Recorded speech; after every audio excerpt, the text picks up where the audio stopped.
നമസ്കാരം. മലയാളി വാർത്ത ഇൻസൈഡിലേക്ക് സ്വാഗതം.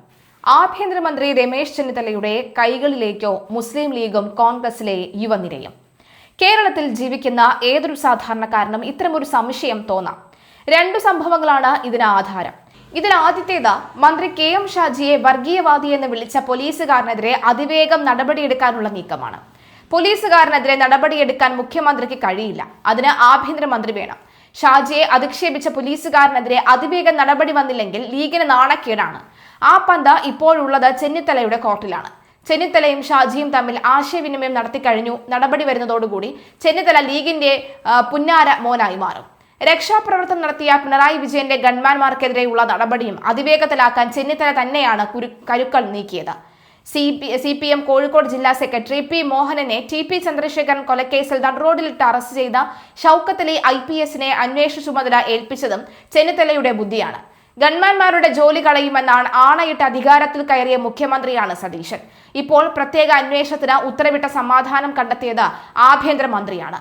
നവകേരള യാത്രയ്ക്കിടെ KSU യൂത്ത് കോൺഗ്രസ് പ്രവർത്തകരെ മുഖ്യമന്ത്രിയുടെ ഗൺമാൻമാർ അടക്കമുള്ളവർ മർദ്ദിച്ച സംഭവത്തിൽ പുനരന്വേഷണത്തിന് ഉത്തരവിട്ട് കഴിഞ്ഞു. ആദ്യത്തെ മന്ത്രിസഭാ യോഗത്തിന് ശേഷം വാർത്താ സമ്മേളനത്തിലാണ് മുഖ്യമന്ത്രി ഇക്കാര്യം അറിയിച്ചത്. സ്പെഷ്യൽ ടീം പുനരന്വേഷണം നടത്തുമെന്നും അദ്ദേഹം കൂട്ടിച്ചേർത്തിട്ടുണ്ട്. 15/12/2023 നവകേരള പരിപാടിയുടെ ഭാഗമായി അന്നത്തെ മുഖ്യമന്ത്രി ആലപ്പുഴ എത്തിയപ്പോൾ റോഡരികിൽ പ്രതിഷേധിച്ചവരെ മുഖ്യമന്ത്രിയുടെ ഗൺമാൻമാരുള്ളവരെ വളഞ്ഞിട്ട് ആക്രമിച്ച സംഭവം കേരളത്തെ നടുക്കിയ ഒന്നാണ്.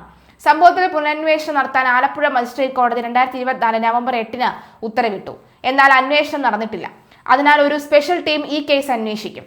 VD സതീശൻ വ്യക്തമാക്കിയ കാര്യമാണിത്. നിയമസഭാ തെരഞ്ഞെടുപ്പിൽ ആലപ്പുഴയിൽ നിന്ന് ജയിച്ച KSU നേതാവ് AD തോമസ് ഉൾപ്പെടെയുള്ളവർക്കാണ് അന്ന് മർദ്ദനമേറ്റത്. മുഖ്യമന്ത്രിയുടെ ഗൺമാൻ അനിൽകുമാർ, സുരക്ഷാ ജീവനക്കാരൻ സന്ദീപ് എന്നിവർ കുറ്റം ചെയ്തിട്ടില്ലെന്ന റിപ്പോർട്ട് നൽകി കേസ് അവസാനിപ്പിക്കാനായിരുന്നു ക്രൈംബ്രാഞ്ചിന്റെ ശ്രമം. ഇതിലാണ് വീണ്ടും പുനരന്വേഷണത്തിന് മുഖ്യമന്ത്രി ഉത്തരവിട്ടിരിക്കുന്നത്. കേസിലെ നിർണായക തെളിവായ വീഡിയോ ദൃശ്യങ്ങൾ ശേഖരിക്കാതെയാണ് ക്രൈംബ്രാഞ്ച് കേസ് അവസാനിപ്പിച്ചതെന്ന് ആരോപണം ഉയർന്നിരുന്നു. തെളിവായ ദൃശ്യങ്ങൾ നൽകാൻ ശ്രമിച്ചപ്പോഴെല്ലാം ക്രൈംബ്രാഞ്ച് DYSP ഒഴിഞ്ഞു മാറിയെന്നായിരുന്നു ആക്ഷേപം. മുഖ്യമന്ത്രിക്കൊപ്പം തോക്കുമായി സഞ്ചരിക്കേണ്ട ഗൺമാൻ അകമ്പടി വാഹനത്തിൽ ഒളിപ്പിച്ച വടിയുമായി റോഡിലിറങ്ങി പ്രതിഷേധക്കാരുടെ തല തല്ലി തകർത്തത് പോലീസ് ചട്ടങ്ങൾക്ക് വിരുദ്ധമാണെന്നാണ് വിലയിരുത്തൽ. കണ്ണൂരിലും ആലപ്പുഴയിലും വാഹനത്തിൽ നിന്നിറങ്ങി KSUക്കാരെ തല്ലാൻ മുന്നിൽ നിന്ന ഗൺമാൻ ഇടുക്കിയിൽ ഫോട്ടോഗ്രാഫറുടെ കഴുത്തിനെ പിടിച്ചിരുന്നു. മുഖ്യമന്ത്രിക്കൊപ്പം സദാസമയവും ഉണ്ടാവുക എന്നതാണ് ഗൺമാന്റെ ചുമതല. മുഖ്യമന്ത്രിയുടെ വാഹനം കടന്നുപോയി കഴിഞ്ഞ ഈ എക്സ്കോർട്ട് വാഹനത്തിൽ നിന്ന് റോഡിലിറങ്ങി പരാക്രമം കാണിക്കുന്നത് നിയമവിരുദ്ധമാണ്.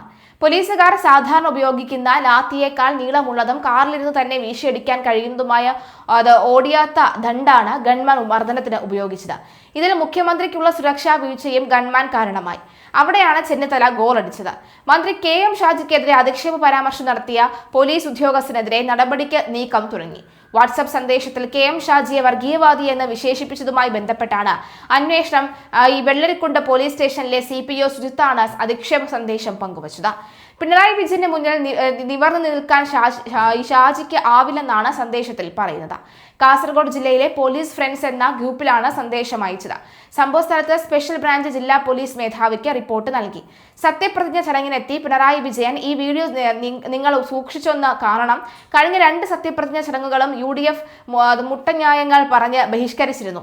അത് അവരുടെ സംസ്കാരം. ഇന്ന് അതൊന്നും കാര്യമാക്കാതെ ചടങ്ങിനെത്തിയ പിണറായി വിജയനെ സ്വീകരിക്കുന്ന കോൺഗ്രസുകാരെയും കേരള കോൺഗ്രസുകാരെയും എന്തിന് പിണറായി കൊടുംവിഷം എന്ന് വിശേഷിപ്പിച്ച രാജീവ് ചന്ദ്രശേഖരനെയും പരനാറി എന്ന് വിശേഷിപ്പിച്ച പ്രേമചന്ദ്രനെയും നിങ്ങൾക്ക് കാണാം. എന്നാൽ ആ ഭാഗത്ത് നിന്ന് തൂവാല കൊണ്ട് മുഖം തുറച്ച് സ്കൂട്ടാകുന്ന ഒരു വർഗീയവാദിയെയും നിങ്ങൾക്ക് കാണാം. ഉറക്കത്തിൽ പോലും മതം മാത്രം എന്ന പ്രശ്നം എന്ന് പുലമ്പുന്ന KM ഷാജിയെ മയക്ക് കെട്ടി അണികളുടെ മുന്നിൽ തെറിവിളിച്ച് ആളാകാൻ ഏതാവനും പറ്റും ഷാജിയെ.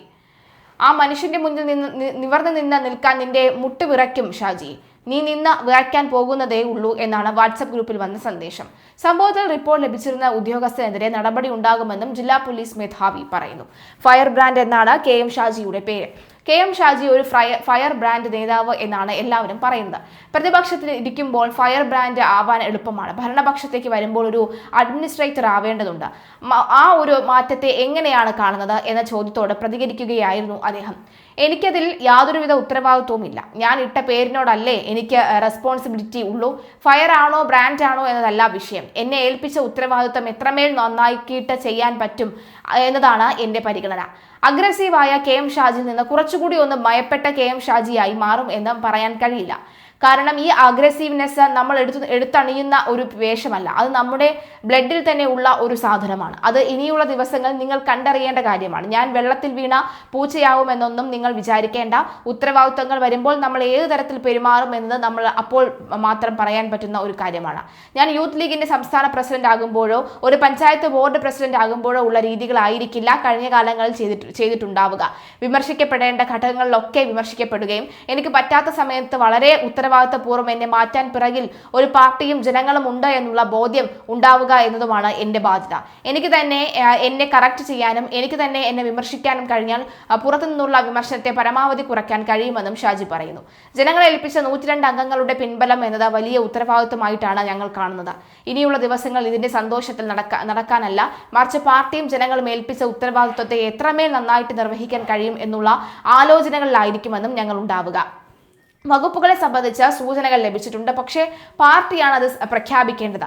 പാർട്ടി പറയുന്നത് വരെ അക്കാര്യം പറയാൻ ഞങ്ങൾക്ക് കഴിയില്ല. രാഷ്ട്രീയം എന്നത് നൈരന്തര്യമാണ്. കഴിഞ്ഞ 5 വർഷത്തെ ഭരണത്തിന്റെ തിരുത്തലുകളുടെയോ തുടരുകളിലൂടെയോ പേരാണ് സർക്കാർ. ഇടതുപക്ഷ ഗവൺമെന്റ് കൊണ്ടുവന്ന കാര്യങ്ങളൊക്കെ മോശമെന്ന് പറയേണ്ട കാര്യമില്ല. നല്ല കാര്യങ്ങൾ ഉണ്ടാവാം, മോശപ്പെട്ട കാര്യങ്ങളും ഉണ്ടാവാം. അവ തിരുത്തിയും തുടർന്നുമാണ് ഭരണം മുന്നോട്ട് കൊണ്ടുപോവുക എന്നാണ് KM ഷാജിയുടെ നിലപാട്. ഏതായാലും നിലവിലെ സാഹചര്യത്തിൽ KM ഷാജിയും രമേശ് ചെന്നിത്തലയും ഒക്കെ മന്ത്രിമാർ വരുന്നു. അവരുടെ പ്രവർത്തനങ്ങൾ അവർ ആരംഭിച്ചു തുടങ്ങിയിട്ടേ ഉള്ളൂ. കാത്തിരുന്ന് കാണാം നീക്കങ്ങൾ എങ്ങനെയൊക്കെയാണ് എന്നുള്ളത്.